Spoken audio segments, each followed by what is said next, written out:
Welcome everyone. It's nice to see all of you. Also, welcome to those of you listening to this online. As usual, whenever I receive a question, I will read it out and upload the session. And so today, got another question. This time from Kaisa from Finland. And she asks, Tobi, if you have time to talk about trust in our doings, like trust on the structure according to which you execute things or something. I think the trust in procedures is an enabling factor to achieve something. If you're doubting things all the time, there's no peace of mind to concentrate on things you have to do. Could you kindly drop some of your thinking around this sometime when you have an inspiration? I would appreciate it so much.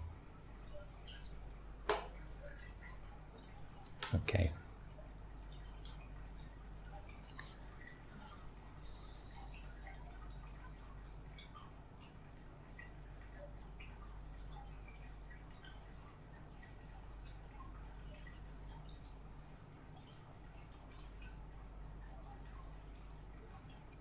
So she says, I think the trust in procedures is an enabling factor to achieve something.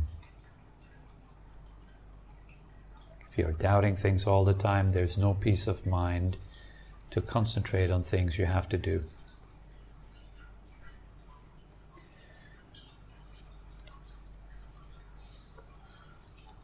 Yeah, so trust or faith is a very, very important factor on the path. If we have no faith or trust in the teachings or the teacher, the method, ourselves, then it becomes impossible to really attain anything in life, because we can't orient ourselves properly. We wouldn't dare to take any steps toward the goal that we may have.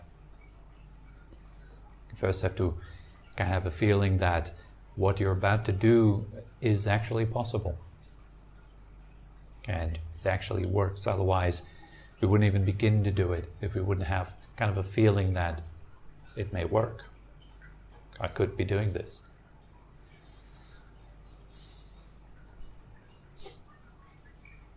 Like, for example,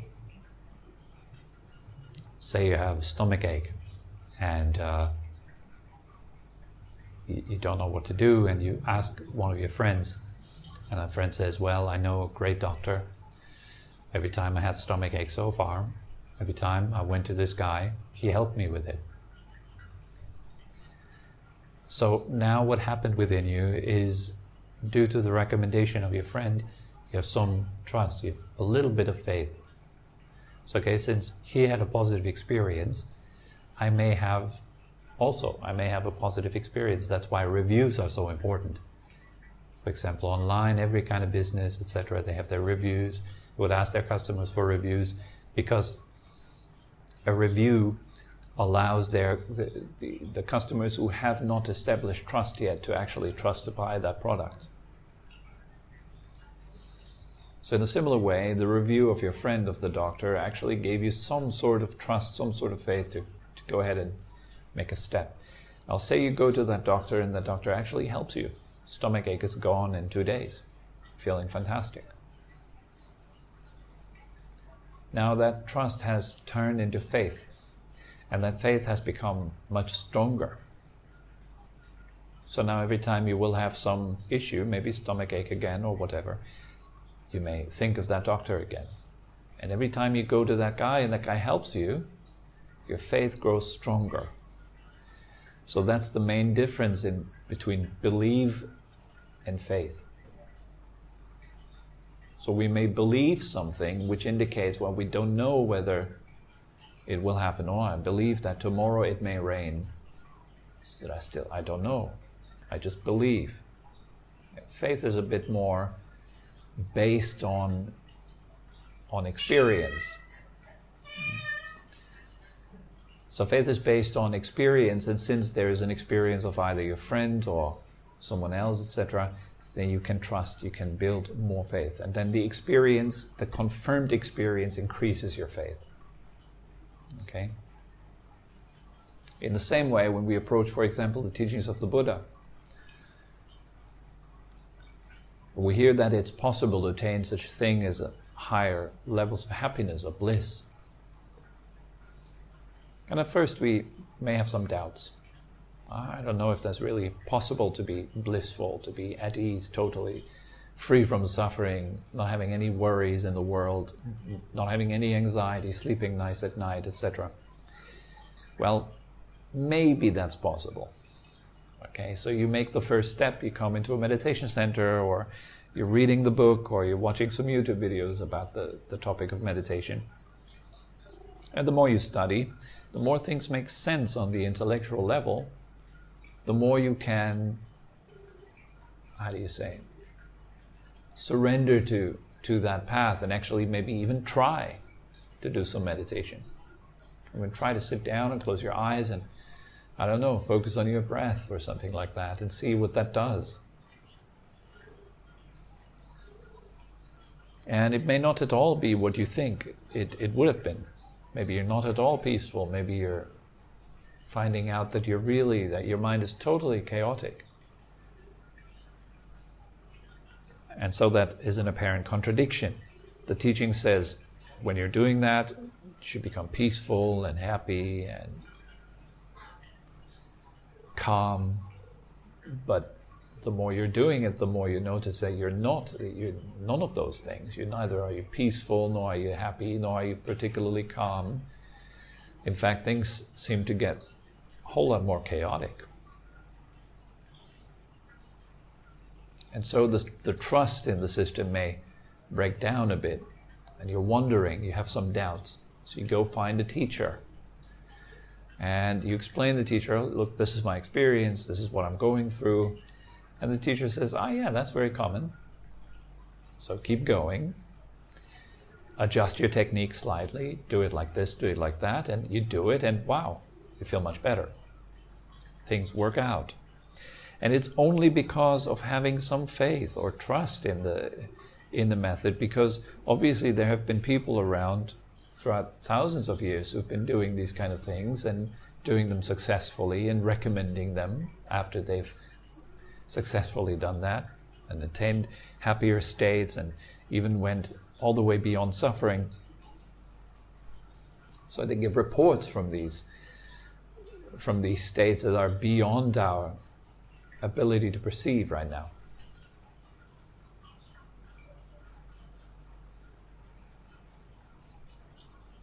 So it's really important to have this kind of trust, this kind of faith in something. Now, when you have that, of course, your energy organizes itself, it orients itself toward that, whatever it is that you want to achieve or how you want to invest your energy.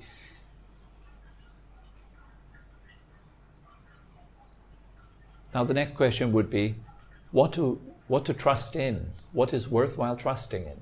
Right? Because there's a whole lot of things. There's a whole lot of people who are able to present things to you in a way that are very trustworthy. Like nowadays you can create a brilliant video presenting the amazing product that you want to sell, and it's just a crappy piece of plastic, really. But you make this amazing video and you sell your product in this fantastic way. So a lot of people have trust because of that video, and then they buy it and then they're disappointed, right? Like this, many things are like this in our life. Many, many things. You may find that beautiful girl or that handsome man, you fall madly in love, only to find out later on that, wow, who is this guy? I had no idea that the person can change so much, that my life can change so much. I was trusting to the point where I was ready to get married, and now all I want is to just run away. Things change. Everything continuously changes. So in life there is always this kind of cycle to everything. Everything has two sides and is constantly revolving. Everything. Every nice thing in life has a dark side. Every dark thing in life has a nice side. Everything we do has multiple outcomes, infinite outcomes, both good and bad, positive and negative, pleasant and unpleasant.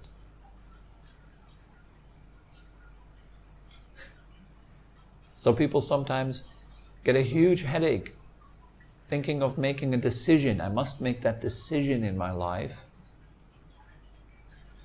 The right decision. A good decision. Implying that once I make that decision, I'll be happy forever after. And that there's no such thing, ever. There's no such good decision which you can make and then it leads you into paradise from then on. First of all, the future is uncertain. We never really know what will happen. There's always an element of uncertainty. 5% uncertainty and 95% certainty still means uncertainty overall. To me, these statistics, they mean nothing.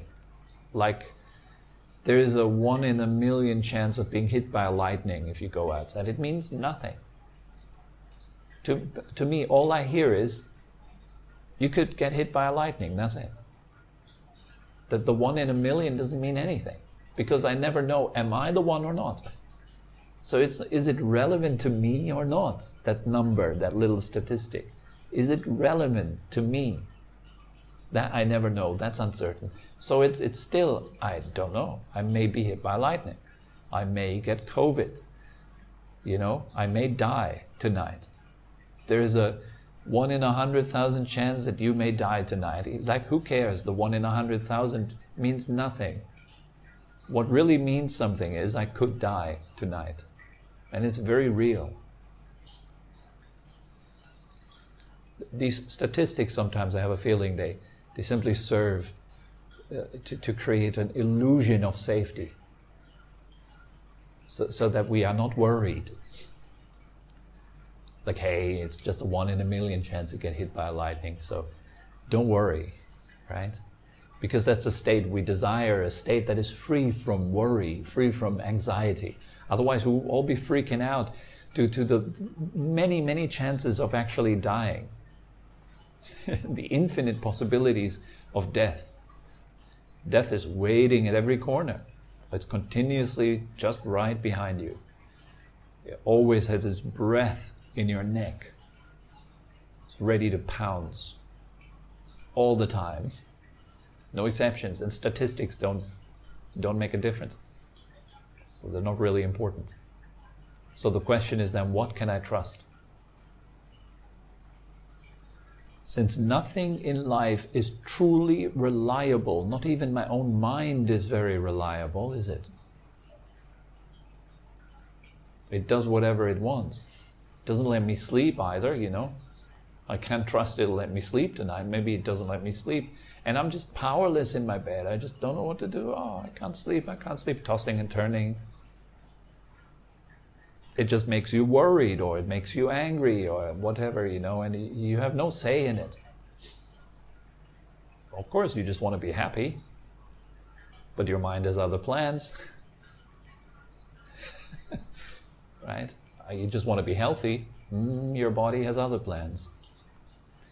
But you just want to be safe. Yeah, life has other plans. You just want to be free from embarrassment. Yeah, life has other plans. We don't know what's going to happen, right?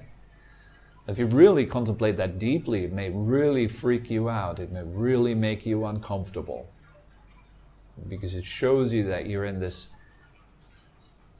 enormous space that is just filled with infinite potential of things that could happen anytime, any moment. So what should I do? Put myself in eternal quarantine and protect myself with a nice little bubble wrap in a corner, keeping myself safe?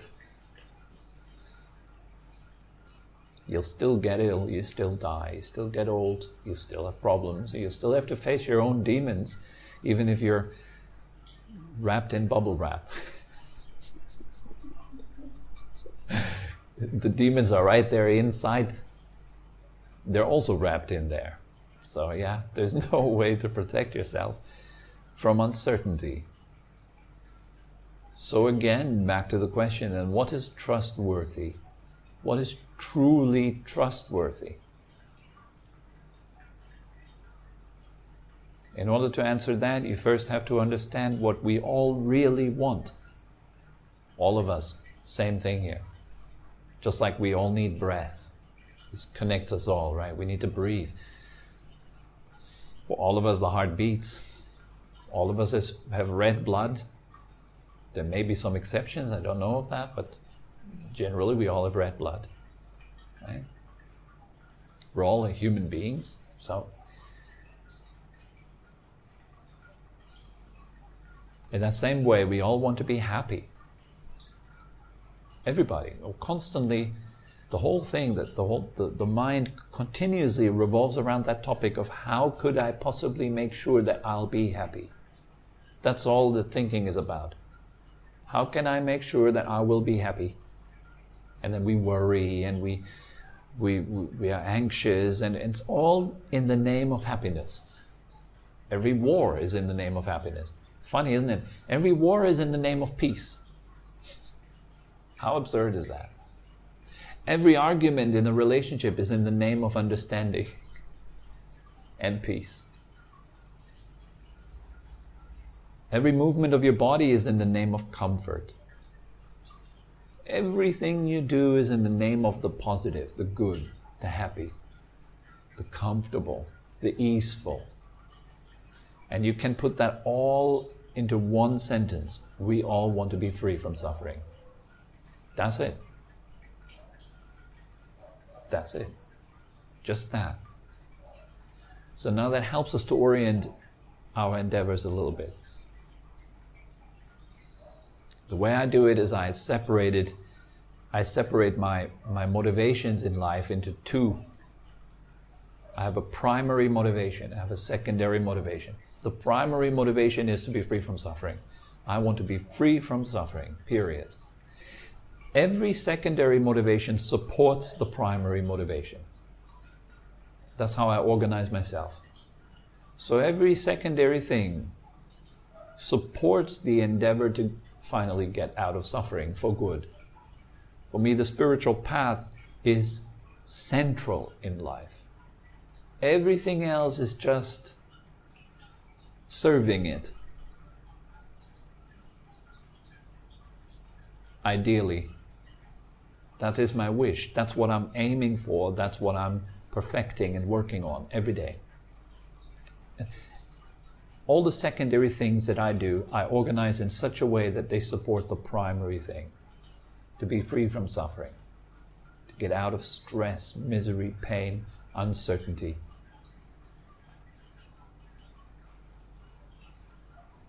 To say the same thing in a different ways, all I want is to be truly happy.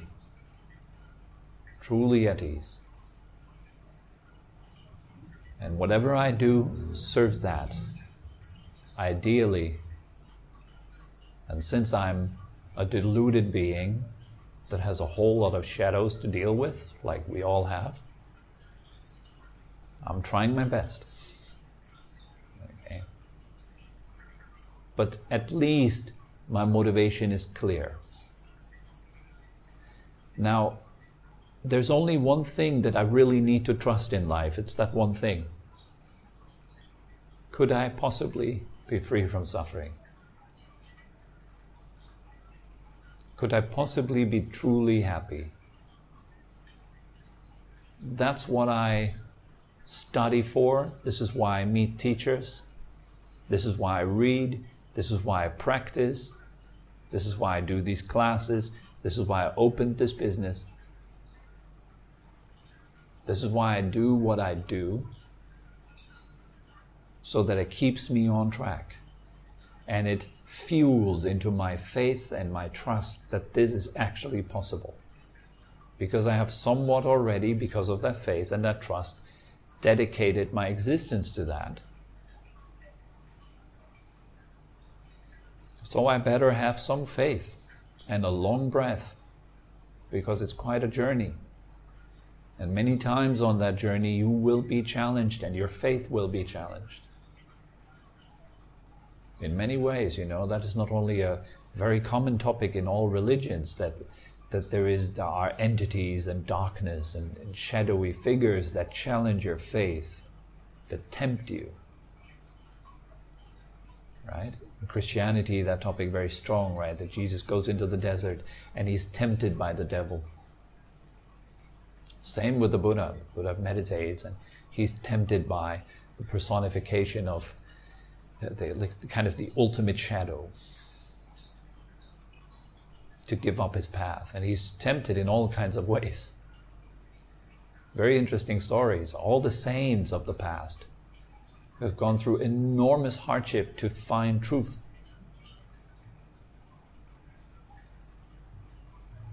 They've all been challenged. But at least your direction is clear on that. And I must say, honestly, I'm at a stage where I don't really care whether it's possible or not. I've just dedicated myself to that pursuit. It's just my thing in life. Just what I do. And of course, based on my experience that I have with the path in the past, I can back it up. I can say, all right, it works. It does make life better if you do it wholeheartedly, sincerely. It will improve things a whole lot. That I can say, yeah. So the trajectory looks good. Good enough for me to say I have faith. I read the stories of past masters, gives me more faith. If they can do it, I can do it. If you go to the gym, you see the pictures of the guys who are like ripped and stuff, right? Yeah, it's like, oh wow. Well, if she or he can do it, why can't I? For my wife, it was the same thing when she learned driving the car. She was very afraid in the beginning to drive, but she convinced herself with exactly that same saying. Well, if my friends can drive, why can't I? That's faith. Other people show you that they can do it, so you can do it too, because you're no different from other people, really. You have the same kind of potentials. The only thing that may keep you back is the way you think, the way you feel, but that can be changed, fortunately. Right?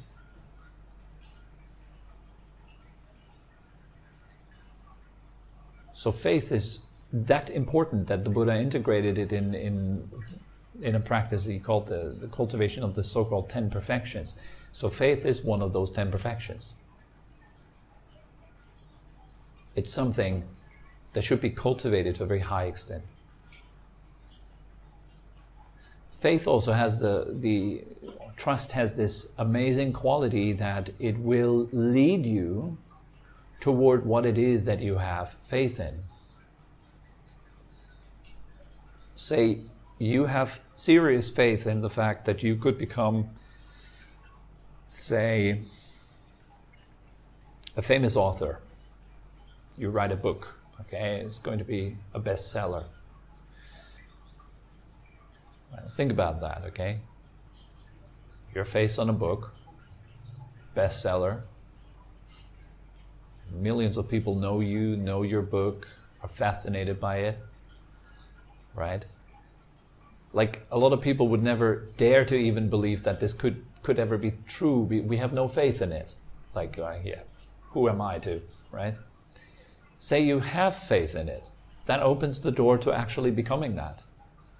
This is why people who write a bestseller, they actually had that kind of faith in their book, in their story, in themselves, so that it can become that, what it is. If they didn't have the faith, they wouldn't even start writing it.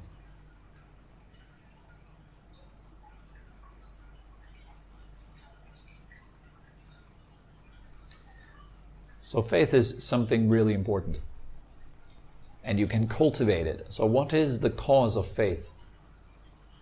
Well, for example, reviews, stories, visiting those who embody what you think you could maybe be doing, associating with people who are living that dream that for you right now is just a dream, and actually meeting in the flesh people who are doing what you're doing. Think if you suffer from depression and you meet the person that has freed themselves from like an incredibly dark hole of depression, that will give you faith that you can do it too. So that's a perfect cause for faith. So associating with the noble ones, as it's called here in the Buddhist teachings, you associate with those who have the qualities that you want to have. That will increase your faith, and therefore it will increase the energy that you're putting in, because you know it's possible. So you put in energy. Another cause of faith is faith itself. Having faith begets more faith. The more faith you have, the more faith you have. So that's a direct cause of faith. You can also cultivate faith by looking at your own accomplishments on that particular path that you have chosen. Look at how far you've come. Maybe you've been on this path for a week, maybe a year, maybe 10. What happened? That's why I usually also recommend, take some notes. Observe how you're actually growing with your practice. Measure your progress so you can see that it works. If you don't measure it, if you don't compare, you'll never see the steps you've been making and how you got to who you are right now and how you've changed throughout the years. It's an interesting story because all your stories are totally unique, they're totally different. So your paths are all different. All an interesting story. All an inspiration for somebody who suffers just like you. Imagine how they could benefit from your freedom from that particular problem, and you've made your way out of it. Wow, now you can show the way out of it to all those who suffer like you or suffer like you did.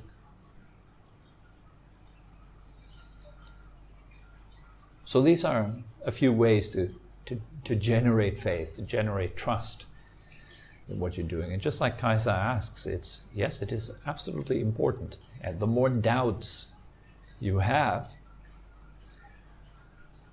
in other words, the more you are lost in the thought stories in your own head suggesting this and that, and you're believing in those conditioned thought stories, the more you will be split up. You can't invest your energy if one part of you pulls left and the other pulls right. So what faith does is organizes your energies and makes them single-pointed, rather than having the split up kind of energy that doubt gives you.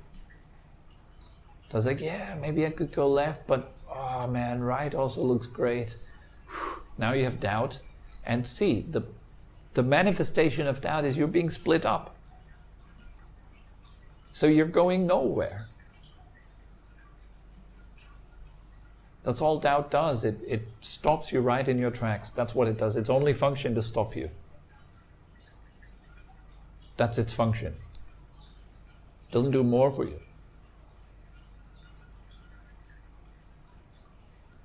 So rather than thinking, is the left way right or the right way the right one? It's about you. It's not about going left or right. It's about you, your faith in yourself and your ability to deal with hardship when they come up. For me, not so important. Should I go left? Should I go right? Like about normal standard life decisions. Doesn't really matter too much. It matters to some extent, but it wouldn't give me sleepless nights. What matters is that I know I can trust myself. That no matter where I end up, I can handle it. Because of my training, I can handle it. So I go to the left, I end up with, I don't know, leukemia or lose my legs or something like that. I know I can deal with that. I have enough trust in myself that I know I can deal with that when that happens. So I can move through life a bit more fearlessly. That's what trust does also. As the doubt goes away, you can move more fearlessly. And circumstances become less important. You become more important. Because your trust is in the right spot. It's not in things that are unreliable, but it's in something that's very reliable right there. Okay, so that's all that comes to mind, certainly in the topic of trust or faith or doubt. I hope that this was useful in some way. Okay, good. Thank you very much for coming. Have a lovely weekend.